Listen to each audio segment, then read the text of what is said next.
Why are people so excited about you? Because we're so good. Is that so? Because we're so much better than everybody else. Because so many other people are complete rubbish. It begins with noise. Not music, not melody, just a hum, low and electric. The kind that vibrates through the floorboards of a forgotten town.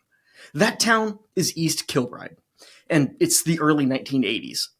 East Kilbride is a satellite town outside of Glasgow, built on monotony and rain. Streets of grey concrete and repetition. It's a place where dreams rust quietly under fluorescent light.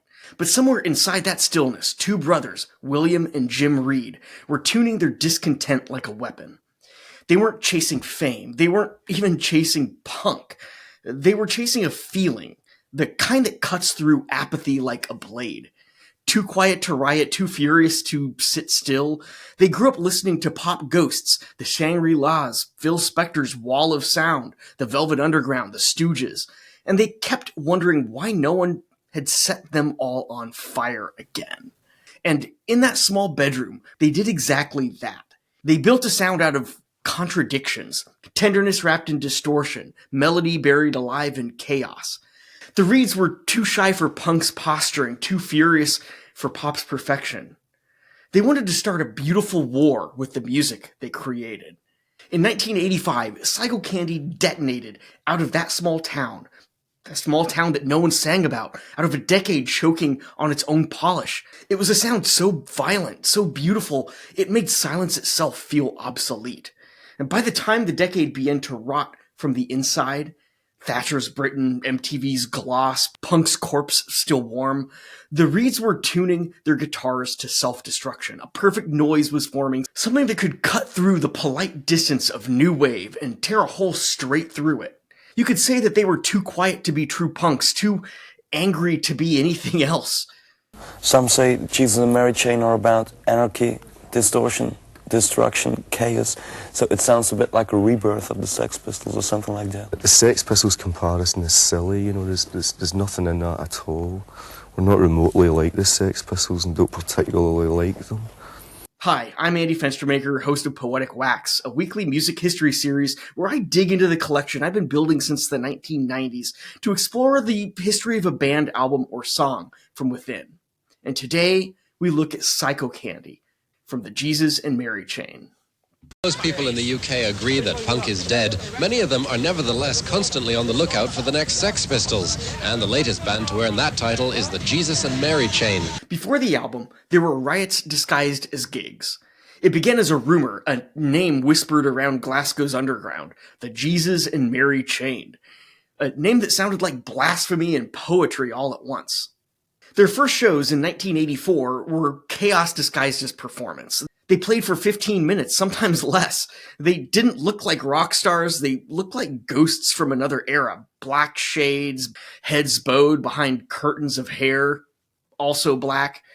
Their guitars screamed like broken glass. Jim sang like a man reading confessions through a wall of static. William barely moved, face hidden by his fringe. And the audience, half of them were mesmerized, half of them absolutely furious. And all of them, they had no clue what they were witnessing. The feedback was so loud it blurred the edges of the songs. But inside the feedback was melody, fragile, immaculate, almost holy.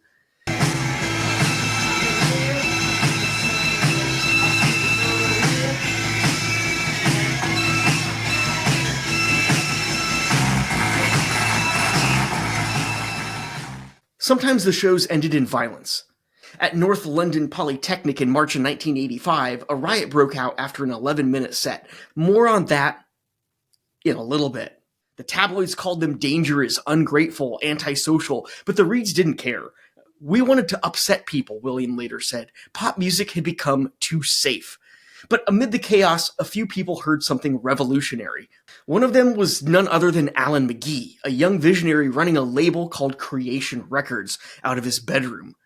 He caught the band at a show in Camden's tiny living room club. The crowd was hostile. That sound was near unbearable. But McGee heard genius buried under the distortion. A pop group from hell, he later called them. He described it as a revelation. Amidst the chaos, he heard the sound of a movement about to start. The Reids had found their prophet in McGee. McGee released their first single, Upside Down, in late 1984. 3 minutes of distortion so thick it felt like the world was melting, crammed with serrated fuzz and bliss and pressed on Creation's tiny budget. The record sold thousands of copies and lit up the indie underground. John Peel played it on BBC Radio 1. Suddenly, the Jesus and Mary chain were a phenomenon no one could quite explain. But Creation couldn't afford to keep them. Major label Blanco y Negro, a subsidiary of Warner, offered them a deal. More money, more studio time, but the same creative freedom. Against every industry instinct, they accepted. Blanco y Negro was bold enough to let the Reids chase the noise wherever it led. The band entered the studio to make their debut. The goal was simple: make something that sounded wrong, but felt right. Recording sessions for Psychocandy began at Southern Studios in London, with engineer John Loder, a man known for working with anarchist punks like Crass. The Reids brought with them a simple philosophy: no rules, no polish, no compromise. They recorded live, loud, and often out of control. The sessions were stripped down and reckless. The band didn't care about fidelity or polish. Loder's equipment couldn't handle the distortion. Microphones fried under the volume. The brothers refused to turn down the amps, so noise bled into everything. Each track teetered on collapse, but within that mess, something transcendent was happening.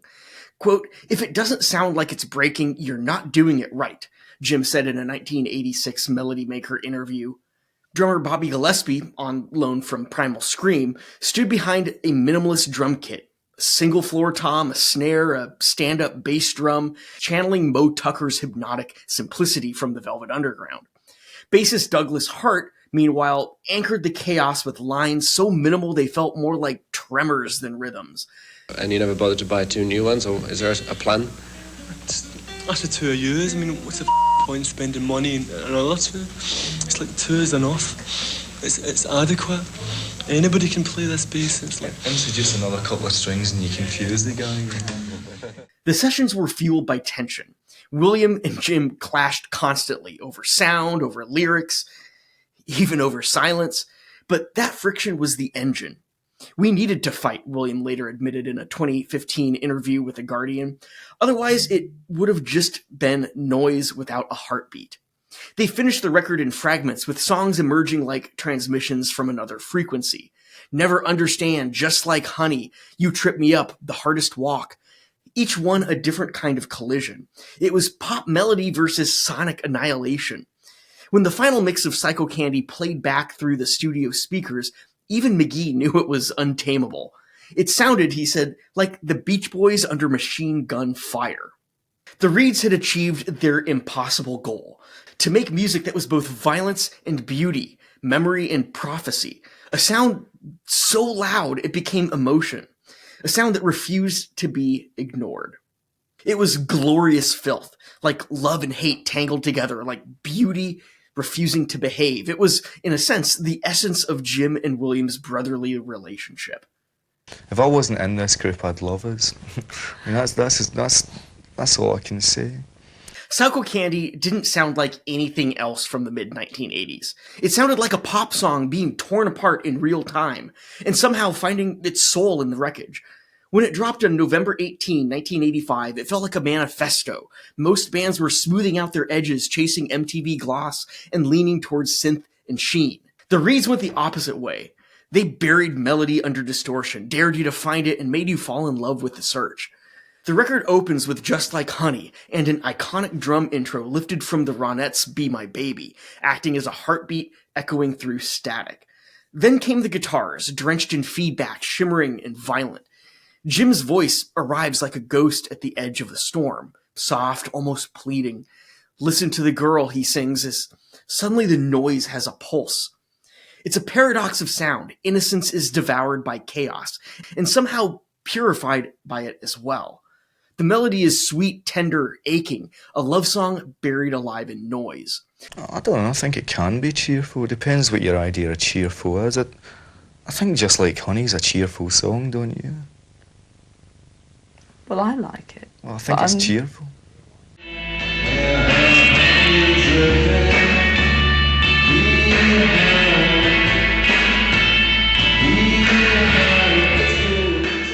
That duet duality defines the entire record. Every track is a collision, melody versus mayhem, romance versus rage. Each song was a short story of addiction, of romance, of decay, half confession, half hallucination. Because some people have said that it's about heroin. Is it true? Is it about heroin? No, it's not about heroin. I mean, we've said that about 100 times, it isn't, but nobody really wants to listen. What led people to believe it was in the first place? Well, we're being told really that candy's another word for heroin. I mean, I suppose it is, but I mean, so what? It's actually an archaic word for heroin. It's a word that was used in the 50s by beatniks, and that is fairly ridiculous. Never Understand was the first single, released in February of 1985. It reached number 47 on the UK charts, their first brush with mainstream visibility. You Trip Me Up followed. Its video shot on a seaside as if daring sunshine to coexist with noise. On the living end, the guitars scream like machinery chewing itself apart.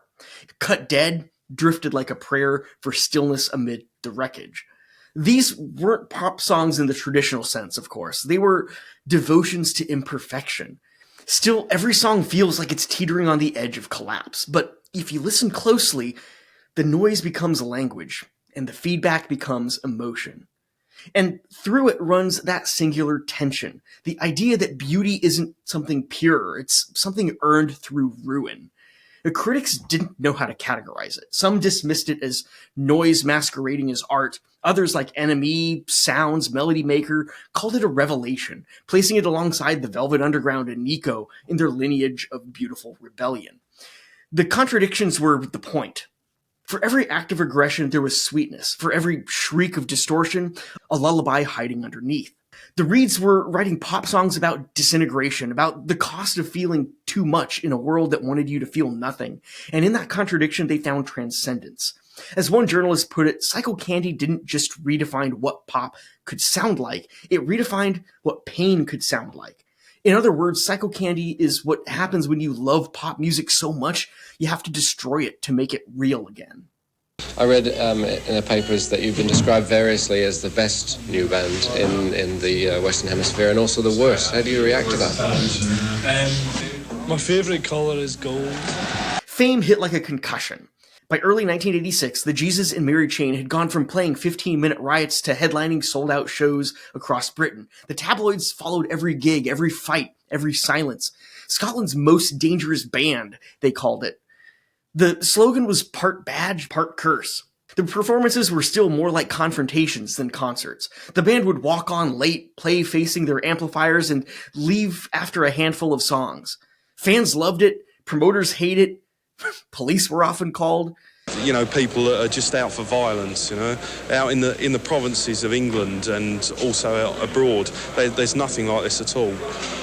It's real stupidity on the crowd's part. I mean, they realise they must know that the band only ever play 3 or 4 songs at a gig, but they come along and whenever they sort of they stop at 3 or 4 songs, that's it. They go mad.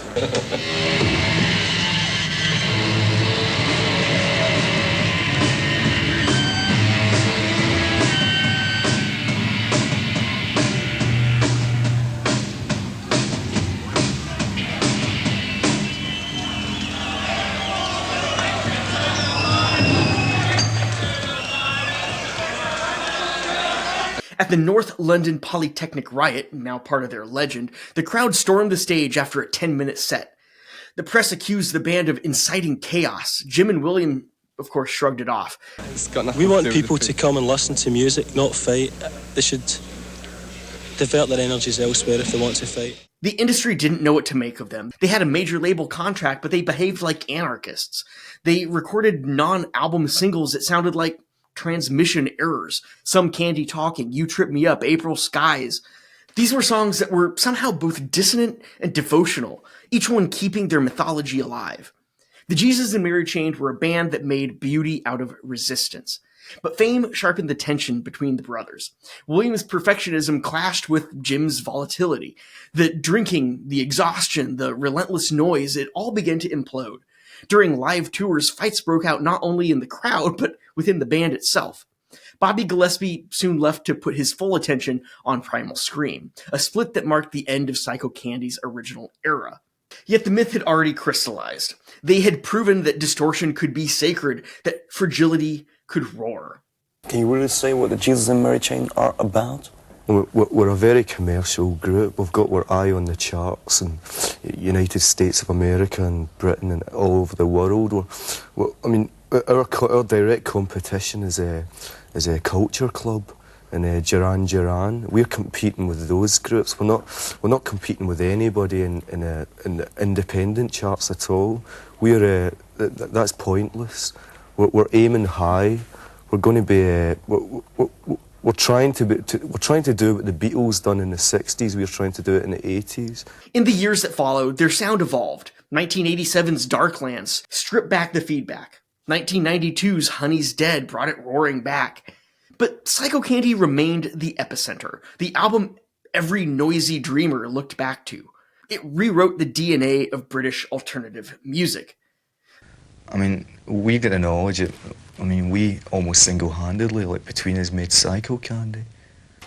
Do you know, that's wonderful, because I know that you're going to walk into a record shop in 20 years' time, and that's going to be there, and it's always going to be there. It's like, maybe I'm being too big-headed, I don't know, but I think we've made a classic LP. No matter what happens now, we've offered that to pop music.